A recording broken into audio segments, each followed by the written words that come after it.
एक मिनट, ये parcel scan machine में डालो।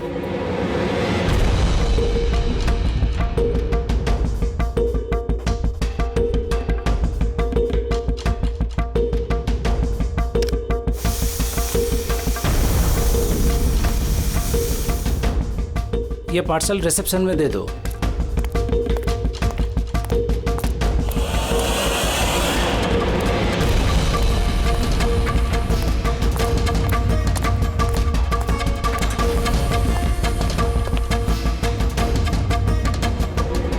ये लीजिए। शामू, जी मैडम। ये पार्सल लो, जस्टिस राय के लिए आया है। वो ऊपर प्राइवेट लॉज में बैठे हैं, उनको दे दो। बाप रे, जस्टिस राय, उनके पास कौन जाएगा? क्यों, क्या हुआ? अभी 10 बातें सुना देंगे। Check and met. राय, शतरंज खेलना भूल गए? ऐसी कोई बात नहीं है, मैं बस आज तगड़ा खेलने के मूड में नहीं हूं। और सुनो, तुम भी आज मुझे हराने की कोशिश नहीं करोगे, समझे? क्यों भाई, तुम्हारा जन्मदिन है इसलिए? बिल्कुल, बहुत अच्छा गेम खेला तुमने, एक और खेले? ठीक है।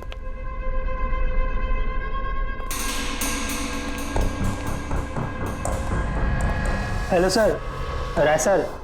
क्या है? हैप्पी बर्थडे सर, आपके लिए पार्सल आया। ठीक है, रखो इधर, रखो इधर आओ। अब क्या हुआ सर? ये लो। Thank you sir, thank you very much sir. Happy birthday sir. कुछ चाहिए तो बोलिएगा सर। ठीक है। उसने सोचा भी नहीं होगा डांट की जगह टिप मिलेगी।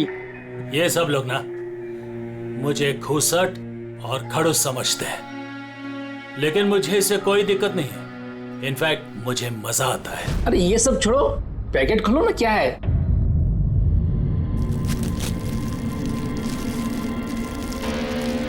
ये है क्या? देश के सर्वश्रेष्ठ कानूनी दिमाग को सम्मानपूर्वक भेंट। कोई नाम नहीं? Press the tell.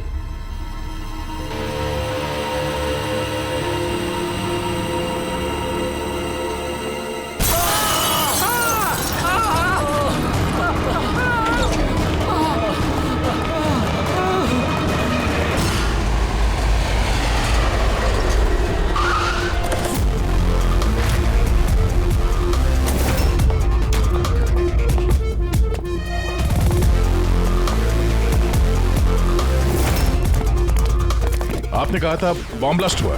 हाँ सर, लॉन्च में सर। वो दोनों वहीं थे सर।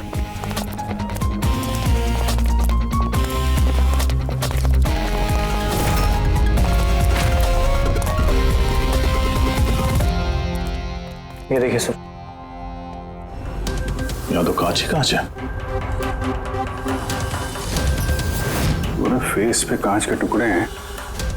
जख्म बहुत गहरा नहीं दिख रहा है, खून भी ज्यादा निकला नहीं है, तो फिर इसकी मौत कैसे होगी? सर, शायद बक्से के अंदर कांच के टुकड़े रखे होंगे।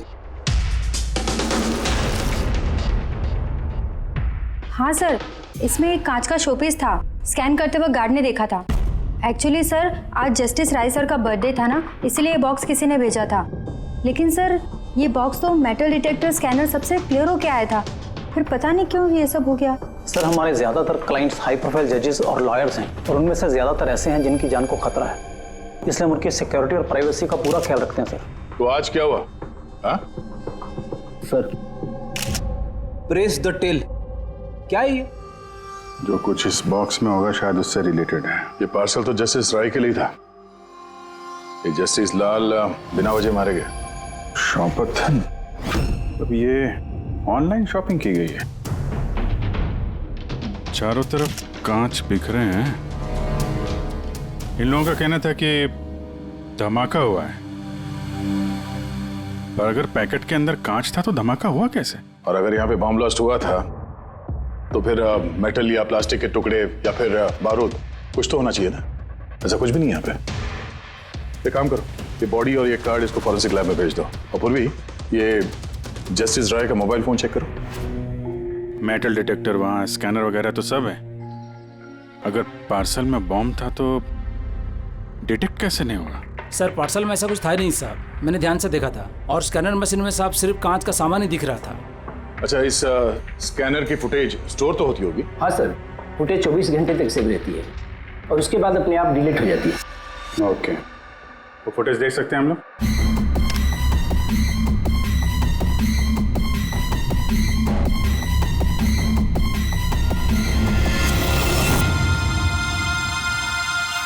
ये क्या? कोई शोपीस तो लग रहा है। देखिए सर, कहीं कोई मेटल है ही नहीं और इतना पारदर्शी कांच ही हो सकता है। जब वो डिलीवरी बॉय आया था तब की फुटेज है? हाँ सर, और कल बारिश की वजह से सीसीटीवी कैमरा खराब हो गया था। आप कह रहे थे सिक्योरिटी का बड़ा इंतजाम है, ये आपका इंतजाम है? Sorry sir.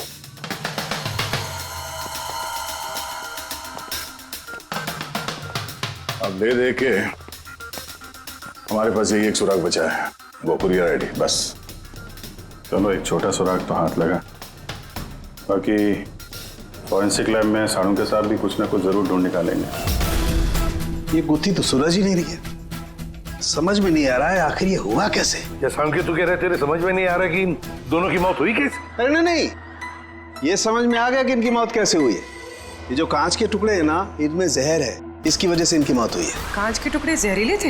हाँ, वो जो कांच का शोपीस बना था ना, तो शोपीस बनाते वक्त जब कांच को पिघलाया गया तब खूनी ने उसमें जहर मिला दिया। जब कांच ठंडा हो गया तो जहर पूरे के पूरे कांच में फैल गया। कोई सोच भी नहीं सकता था बॉस।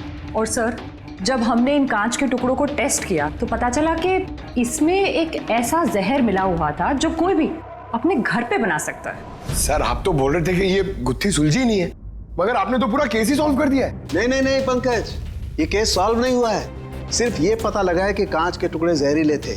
बस ये केस जितना सिंपल दिख रहा है उतना सिंपल है नहीं। लेकिन सर, इसमें इतना कंफ्यूजन क्या है? कांच ब्लास्ट हुआ और उसके टुकड़े इन दोनों को लगे, जहरीले कांच के टुकड़े, जहर खून में मिला और इन दोनों की मौत हो गई, राइट? करेक्ट। लेकिन तुमने बीच में क्या कहा? कांच ब्लास्ट हुआ। अब सवाल यह है कि कांच ब्लास्ट कैसे हुआ? जब इसमें कोई विस्फोटक नहीं है, किसी किस्म का कोई केमिकल नहीं मिला है, तो ये ब्लास्ट हुआ कैसे? फोरेंसिक सर्जन कौन है? मैं हूं। तो फिर तुम बताओगे ना। फॉरेंसिक एक्सपर्ट हूं, जादूगर नहीं हूं। अच्छा, समझ में नहीं आ रहा तो जादूगर नहीं हूं। सर, इन जहरीले टुकड़ों के अलावा हमें एक और चीज मिली है। क्या? ये कार्ड जो इस गिफ्ट के पास था, ये कार्ड का पेपर वैसे तो मोटा दिख रहा है, लेकिन एक्चुअल में ये 2 पेपर को यूं चिपका कर बनाया गया है। और ये देखिए इसमें क्या लिखा है। सजाए मौत, मतलब खूनी ने सिर्फ कत्ल ही नहीं की, कत्ल के साथ साथ एक मैसेज भी भेजा, सजाए मौत। जो हुआ उसका बहुत दुख है हमें, पर ऐसे समय में भी हमें आपसे कुछ सवाल करने पड़ेंगे। जी मैं समझ सकती हूँ। आपको किसी पर शक है?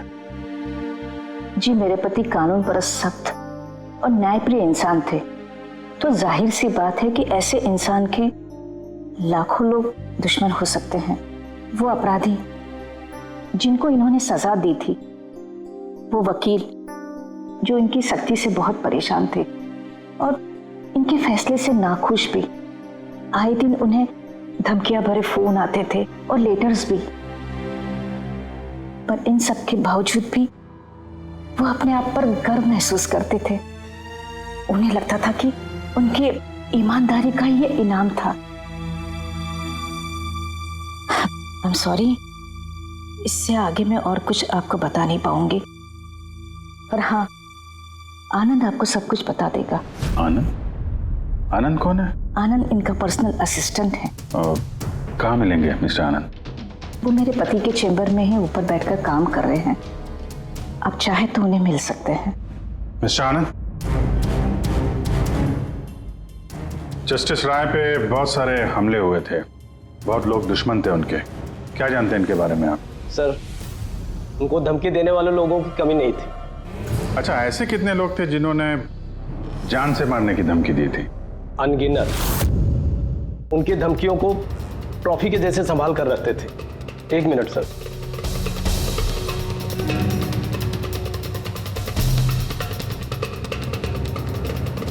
ये रही उनकी ट्रॉफीज।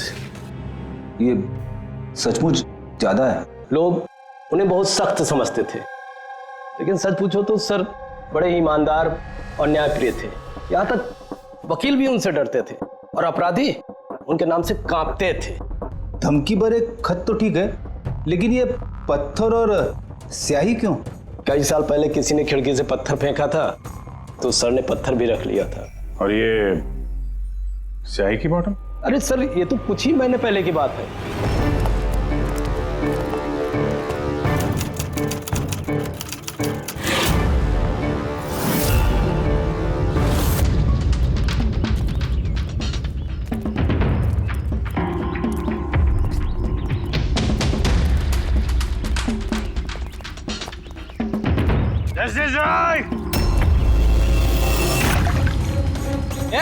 क्या कर रहे हो? तुम्हारी इसी स्याही ने मेरी जिंदगी बर्बाद की थी, याद है ना? अभी चाहकर भी भूल नहीं पाओगे मुझे, नहीं भूल पाओगे तुम। रखो, आनंद जाके बॉटल लाओ। Yes sir. ओके। अब ये बॉटल सोवेनियर बनेगी हमारी स्टडी रूम में। Yes sir. कमल को इस हरकत की वजह से फिर से जेल हुई, शायद अब भी जेल में ही हो। रेडी, ये सारी चीजें अपने कब्जे में ले लो। और मिस्टर आनंद, जज साहब को जिन जिन लोगों ने धमकी दी है सबकी डिटेल चाहिए, हमें सबकी लिस्ट चाहिए। यार वीरेन प्लीज यार एक बार फिर से पता करो यार, शायद कुछ पता चल जाए। सर जब ये पॉसिबल है ही नहीं तो पता चलेगा कैसे? देखिए आप सिर्फ मुझे कांच के टुकड़े दिखा रहे हैं, ना इसमें बारूद है, ना केमिकल है, ना कोई मेटल और कोई विस्फोटक पदार्थ भी तो नहीं है इसमें कि हमें पता चल सके कि ये ब्लास्ट की वजह क्या है। अरे यार वीरेन वहां पर जो कुछ था वही दूंगा ना, वहां पर सिर्फ कांच के टुकड़े थे और कुछ नहीं था। तो सर ये बॉम्ब ब्लास्ट है ही नहीं, क्योंकि दुनिया में ऐसा कोई भी बॉम्ब नहीं बना है जो सिर्फ कांच के टुकड़ों से बना हो। कांच में विस्फोटक गुण होते ही नहीं है सर, ट्राई टू अंडरस्टैंड। मुझे मालूम है कांच में विस्फोटक गुण नहीं होते, लेकिन वहां पर ब्लास्ट हुआ है, ब्लास्ट में सिर्फ कांच के टुकड़े मिले और कुछ मिला ही नहीं है यार। तो सर आई विश कि आप ये केस जल्द से जल्द सॉल्व कर लें, ताकि हमें भी तो पता चले कि ये ब्लास्ट हुआ कैसे। सर आप लोग कांच के गुणों के बारे में बात कर रहे हैं ना? मैं ऐसी किसी को जानती हूँ जो हमारी हेल्प कर सकती है। ग्रेट सर, उसको हर तरह के कांच के बारे में पता है। आई थिंक हमें एक बार उससे मिल लेना चाहिए। मिलते हैं तारिका, तुम जिससे कहोगी उससे मिलते हैं। बस मुझे सिर्फ ये पता करना है कि आखिर ये ब्लास्ट हुआ कैसे।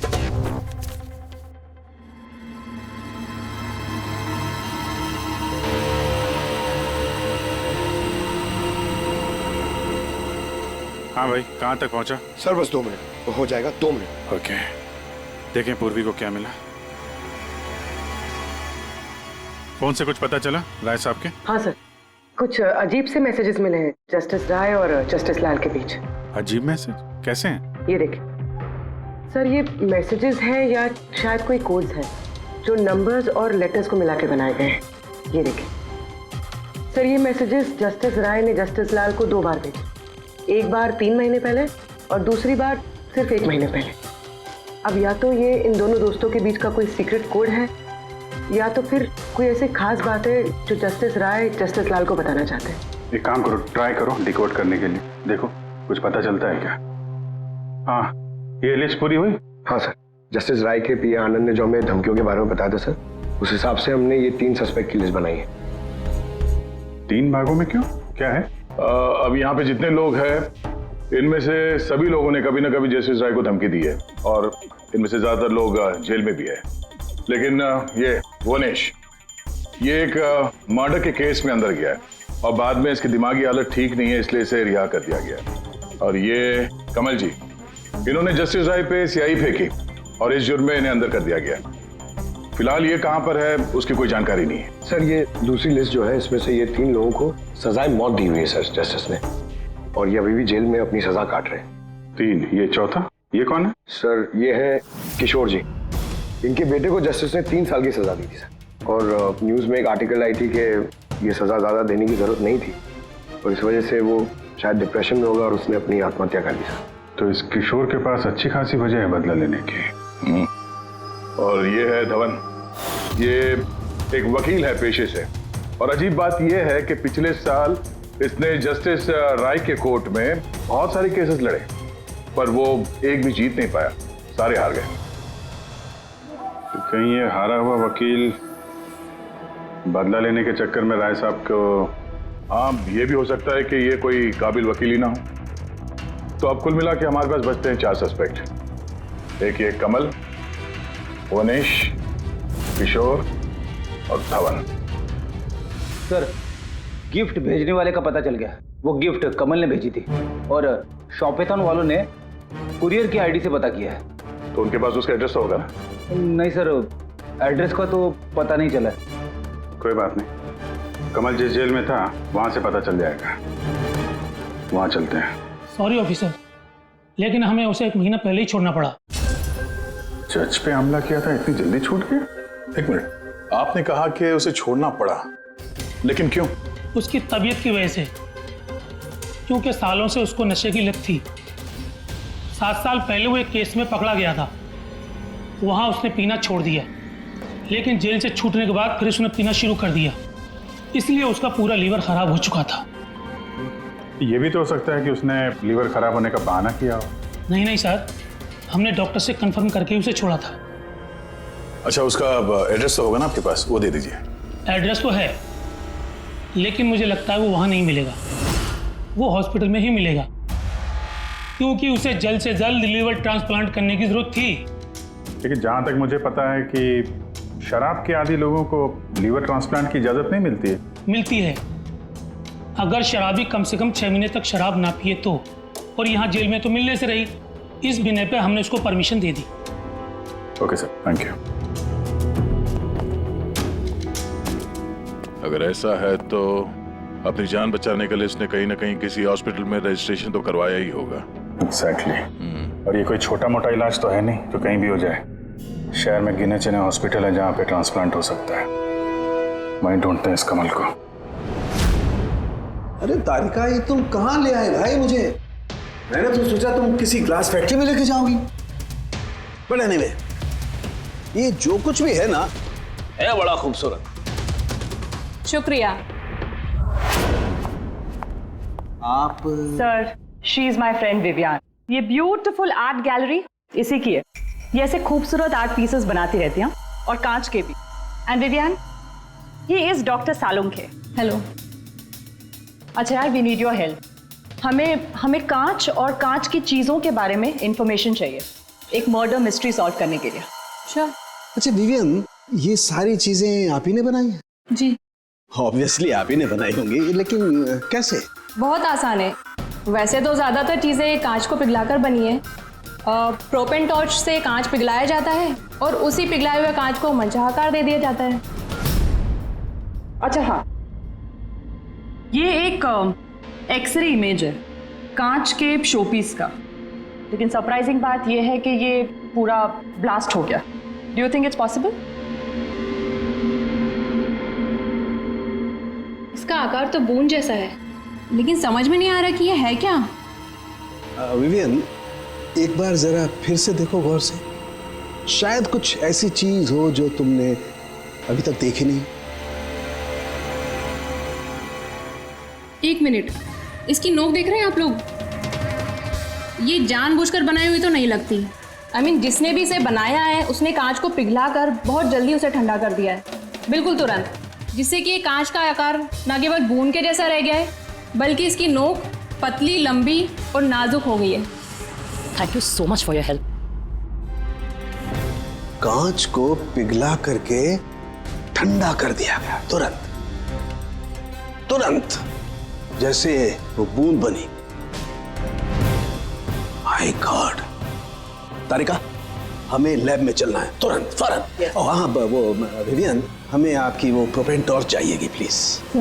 किशोर, धवन, भुवनेश, अब तीनों को जस्टिस राय के खून के सिलसिले में यहां बुलाया गया है।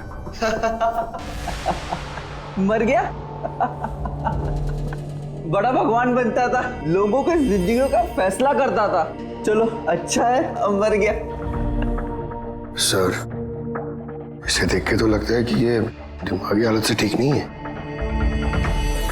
हो सकता है नाटक कर रहा हो।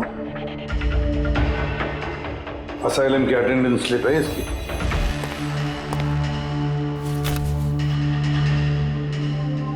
सर इसमें तो लिखा है कि 1 महीने से बाहर ही नहीं गया असाइलम से। ये रिपोर्ट खुद डॉक्टर ने बनाई, ये देखिए। ठीक है, ले जाओ इसे। चलो चलो उठो।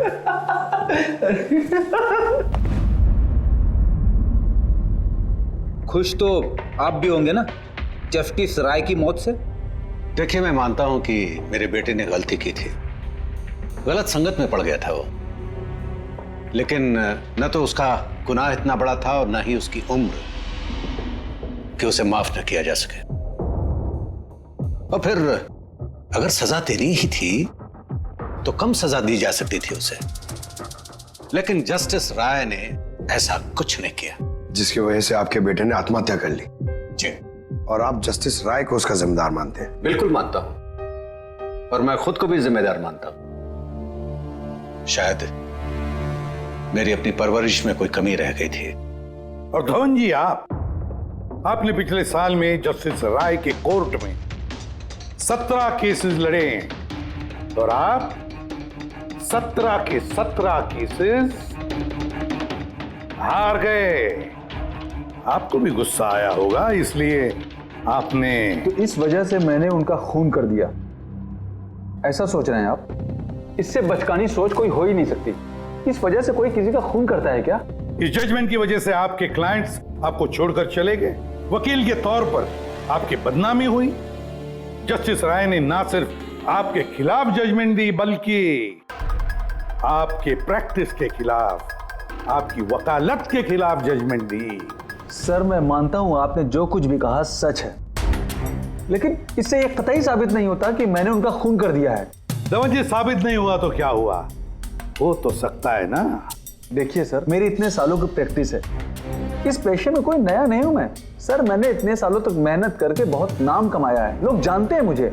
और सर, जिस वक्त जस्टिस राय का खून हुआ उस वक्त मैं कहां था, क्या कर रहा था, किसके साथ था, इन सब बातों का ब्यौरा दे सकता हूं मैं, वो भी गवाहों और सबूतों के साथ। एक बात मत भूलिए धवन जी, खून एक पार्सल की वजह से हुआ है, और जिस वक्त खून हुआ उस वक्त खूनी वहां पर मौजूद नहीं था, समझे आप?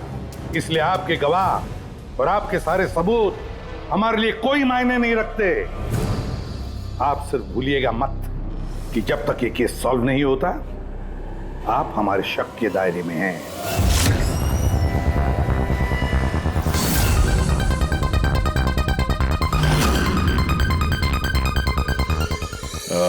डॉक्टर पुनीत?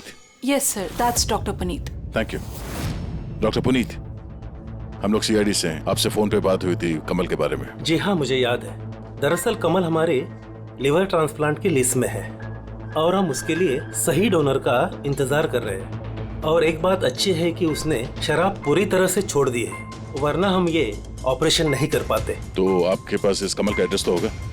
जी, एड्रेस तो नहीं है। तो डॉक्टर साहब, उसको अगर डोनर मिल गया तो आप उसे कांटेक्ट कैसे करेंगे? सिंपल है, हम डोनर्स और जरूरतमंद पेशेंट की लिस्ट हमारी वेबसाइट पर अपलोड कर देते हैं और सभी पेशेंट्स अपने डोनर्स की सही लिस्ट वहां पे देखते हैं और हमें कांटेक्ट करते हैं। अगर कमल अपना नाम लिस्ट में देख लेता है तो यकीनन वो यहाँ आ जाएगा। ये तो बहुत अच्छी खबर है। डॉक्टर साहब, आपको हमारा एक काम करना होगा। पिघले हुए गरम गरम कांच को तुरंत ठंडा करना है, तुरंत। और पानी से ज्यादा अच्छा ये काम और कौन कर सकता है?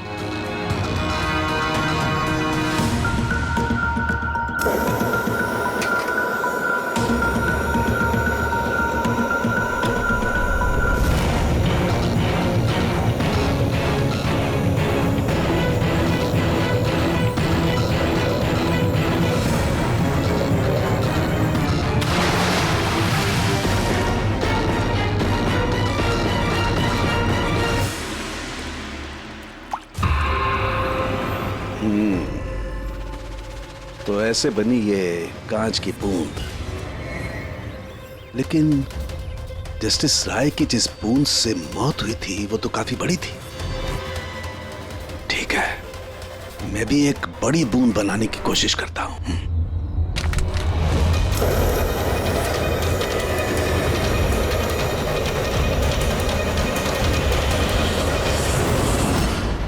ये कोड्स आखिर है क्या? कुछ पता ही नहीं चला। My God.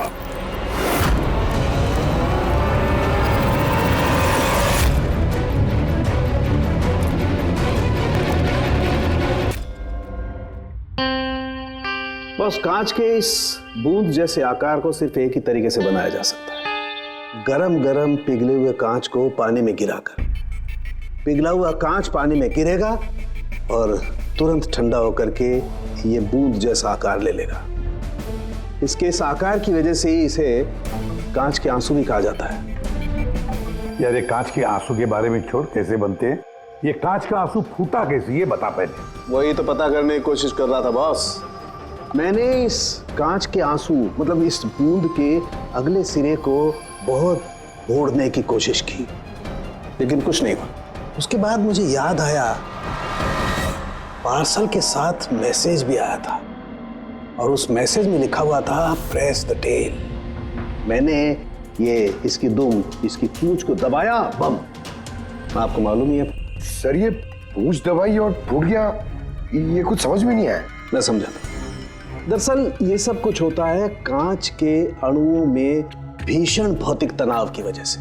जैसे ही कांच, गरम गरम कांच, पिघला हुआ कांच एकदम ठंडा होता है, इसके अणुओं में बहुत जबरदस्त भौतिक तनाव हो जाता है और फिर इसकी पूंछ को जब तोड़ा गया तो जबरदस्त भौतिक तनाव की वजह से इसके अणु एकदम बिखर गए और बूम, ब्लास्ट। ये सब कुछ कोई आम आदमी जान ही नहीं सकता। इसे जानने के लिए भौतिक विज्ञान की अच्छी खासी जानकारी होना बहुत जरूरी है।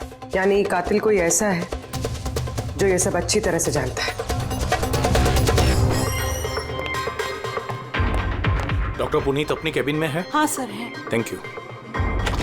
डॉक्टर साहब मेरे लिए डोनर मिल गया? हाँ, कब है मेरा ऑपरेशन, कब कर सकते हैं? वो अभी हम आपका ऑपरेशन नहीं कर सकते क्योंकि आपके लिए सही डोनर नहीं मिला है। ऐसे कैसे हो सकता है डॉक्टर?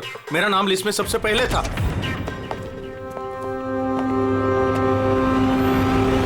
देखिए, मेरी सजा काट चुका हूँ पूरी तरह से, फिर आप लोग मुझे कहाँ लेके जा रहे हैं? मैंने ऐसी कोई गलती भी नहीं की है। जस्टिस राय का खून हो गया है। क्यों किया खून? जस्टिस राय का खून? लेकिन मैंने कुछ नहीं किया। आपने शॉपटाउन वेबसाइट से जस्टिस राय के लिए उनके जन्मदिन पे तोहफा भेजा था ना? नहीं तो मैंने कोई तोहफा नहीं भेजा था। तुमने कुछ नहीं किया तो फिर तुम अंडरग्राउंड क्यों थे? देखिए, मैं अंडरग्राउंड नहीं हुआ था। सचमुच मेरी तबीयत खराब रहती है, इसलिए शहर से बाहर हेल्थ स्पा ज्वाइन कर लिया है मैंने। जेल से छूटने के बाद मैं वही रहता हूँ। और वो पार्सल, कांच का अजीब सा शोपीस जो आपने जस्टिस राय को भेजा था शॉपटाउन वेबसाइट से, जिसपे आपका कॉन्टैक्ट डिटेल्स भी था? हाँ, मैंने शॉपटाउन वेबसाइट से शॉपिंग जरूर की है और पार्सल भी भेजा है, लेकिन जस्टिस राय को नहीं भेजा। मैंने मेरी बेटी को भेजा है क्योंकि उसका जन्मदिन था। मेरी वाइफ मुझसे नाराज है, इसलिए मेरी बेटी को मुझसे नहीं मिलने दे रही है, तो मैंने वो शॉपटाउन वेबसाइट से गिफ्ट खरीदा और मेरी बेटी को पार्सल कर दिया। कोई सबूत है इसका तुम्हारे पास? हाँ है ना सर, मैं आपको शॉपटाउन वेबसाइट का मेरा अकाउंट दिखाता हूँ, उस पर आप लोगों को पता चल जाएगा कि मैंने कब और क्या खरीदा है। देखिए। ठीक है।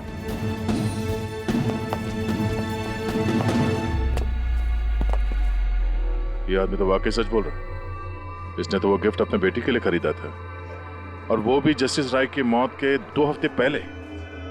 मतलब कातिल जानबूझ के हमारा ध्यान इसकी तरफ भटका रहा था। यानी वो जो कोई भी है, उसे कमल की पूरी हिस्ट्री के बारे में मालूम था। उसने उसके घर से वो पार्सल का डब्बा चुराया, उसमें कांच का सामान रखा और किसी तरह से जस्टिस राय तक पहुंचा दिया। कातिल वही है जिसने ये पार्सल जस्टिस राय तक पहुंचाया।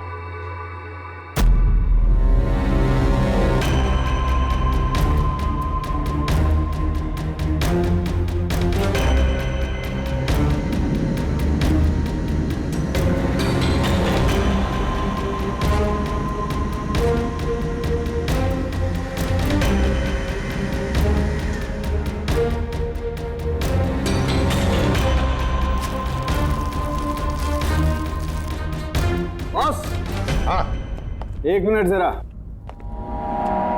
तो से देखो, इस एड्रेस के नीचे की तरफ एक और एड्रेस, और ये दोनों पते अलग अलग हैं। डैम इट, एक सुराग मिला था वो भी गलत निकला। मतलब कमल बेकसूर है। बस मैं इस कागज को लैब में ले जाकर के अच्छी तरह से चेक कर लेता हूँ। ठीक है सर। सब मिल गया। एक सबूत गया तो दूसरा मिल गया, कोड डिकोड हो गया। कोड में क्या है? सर वो कोई कोड्स नहीं है, सिंपल मैसेजेस है। उन दोनों डेट्स पे जब जस्टिस राय ने जस्टिस लाल को मैसेजेस भेजे थे, उन दोनों डेट्स पे दो बातें कॉमन थी। कौन सी बात?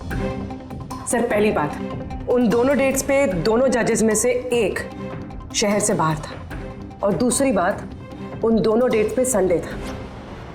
और जिस दिन कत्ल हुआ है उस दिन भी संडे था। Exactly sir. और मारे जाने से पहले वो दोनों शतरंज खेल रहे थे। यस। जो मैसेजेस जस्टिस राय ने जस्टिस लाल को भेजे हैं वो कोई कोड्स नहीं, शतरंज की चालें थी। वो दोनों चाहे कहीं भी हो अपना शतरंज का खेल जरूर पूरा करते थे।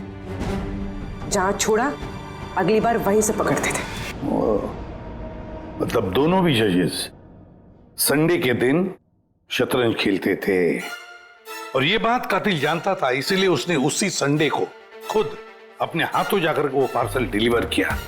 वो जानता था कि जस्टिस राय वहां होंगे। सर वो ये भी जानता था कि जस्टिस लाल भी वहां पे होंगे। बिल्कुल सही कहा तुमने अभिजीत, बिल्कुल सही कहा। हम तो ये सोचकर चल रहे थे कि कातिल ने जस्टिस राय पर हमला किया, पर उस एक्सप्लोजन में जस्टिस लाल की जान बेवजह चली गई। हालांकि असली बात तो ये है, कातिल चाहता था कि जस्टिस राय के साथ साथ जस्टिस लाल को भी खत्म कर डाले।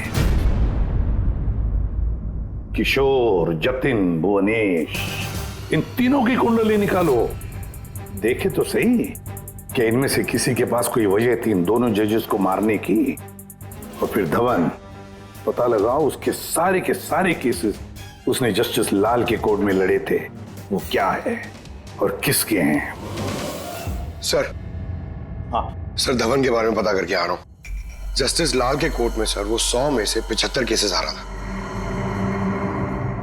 सर, हाँ सर, जतिन के जेल रिकॉर्ड्स मिल गए। उसके वकील ने डिप्रेशन के बिना पे जतिन को छोड़ने की अपील की थी, और उसकी अपील ठुकरा दी गई थी। जज कोई और नहीं, जस्टिस लाल ही थे। तो जतिन के पिता किशोर के पास अच्छी खासी वजह है कत्ल करने की, पर इतना पेचीदा प्लान वो बना पाएगा? वही तो सर, किशोर एक स्कूल टीचर है, उसे कैसे पता होगा कि कांच के आंसू से किसी की जान जा सकती है? ये तो इस बात पर निर्भर है कि ये किशोर मास्टर जी स्कूल में कौन सा विषय पढ़ाता है। पता लगाओ ये कौन सा सब्जेक्ट पढ़ाता है स्कूल में। रेबा धवन की, उसके पास तो एलिबाई है, तो बस इन दोनों के एलिबाई फिर से चेक करो अच्छी तरह से। बच्चों, आज मैं तुम्हें एक नया एक्सपेरिमेंट सिखाऊंगा। जानते हो किसका? कलर्स का एक्सपेरिमेंट। रेडी? ये देखो, दूध है। अब मैं इसमें डिफरेंट कलर्स के एक एक ड्रॉप डालूंगा।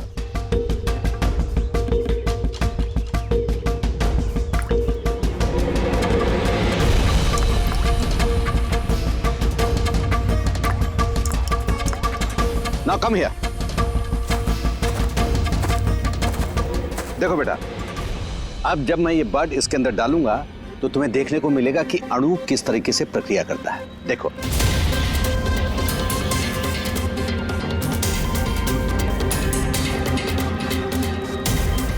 देखा?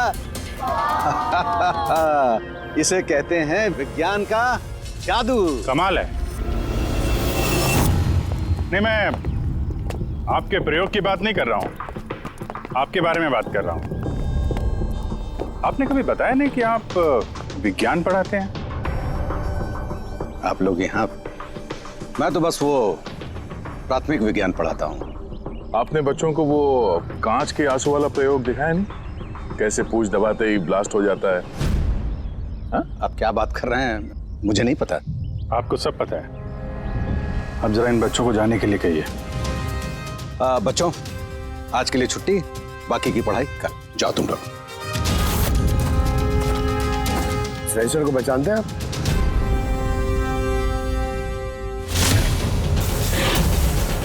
रविवार याद है आपको, जिस दिन टीचर पेरेंट मीटिंग थी?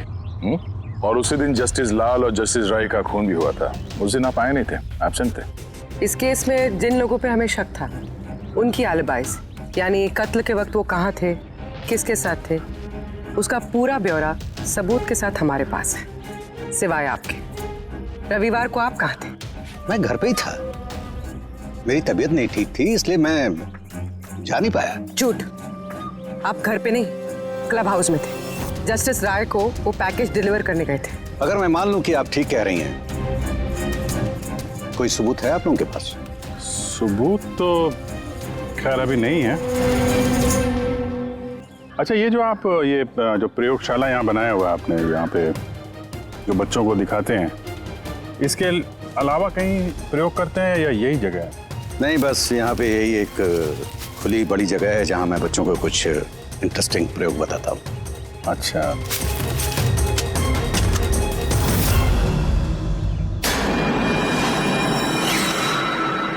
सर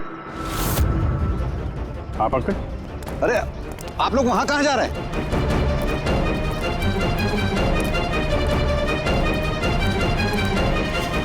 अरे ये क्या कर रहे हैं आप?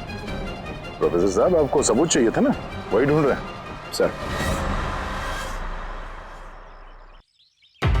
पहचान रहे ना इसे आप?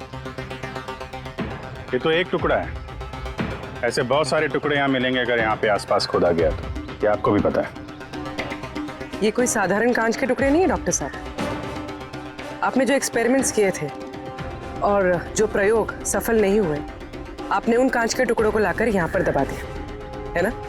अभी आप सच बोलेंगे कि इस कांच को हम जाके टेस्ट करें? क्योंकि अगर इसने टेस्ट किया तो इसमें वो जहर जरूर मिलेगा।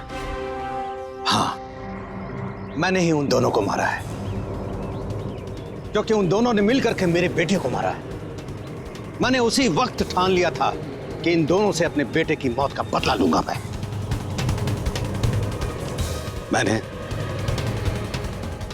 मैंने इन दोनों पे निगाह रखना शुरू किया।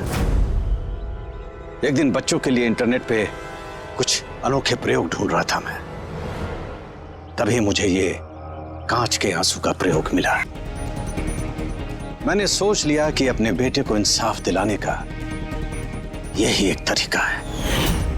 मुझे पता था कि कमल जस्टिस राय पे स्याही फेंक चुका है और अभी अभी जेल से छूटा है। मुझे उसकी बेटी के बारे में भी पता था। मैं जानता था कि वो उसे बर्थडे गिफ्ट जरूर भेजेगा। अरे भाई साहब, ये भी लेना।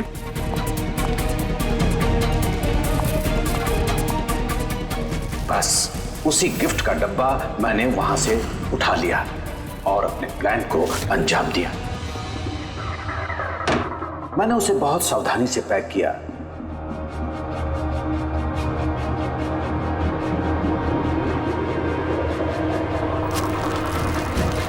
और फिर डब्बे पे पुराने एड्रेस के ऊपर नया एड्रेस लगाया। फिर मैंने उन दोनों की मौत का सामान वहां पहुंचा दिया। मुझे जो करना था मैंने कर दिया। मैंने उन दोनों से अपने बेटे की मौत का बदला ले लिया,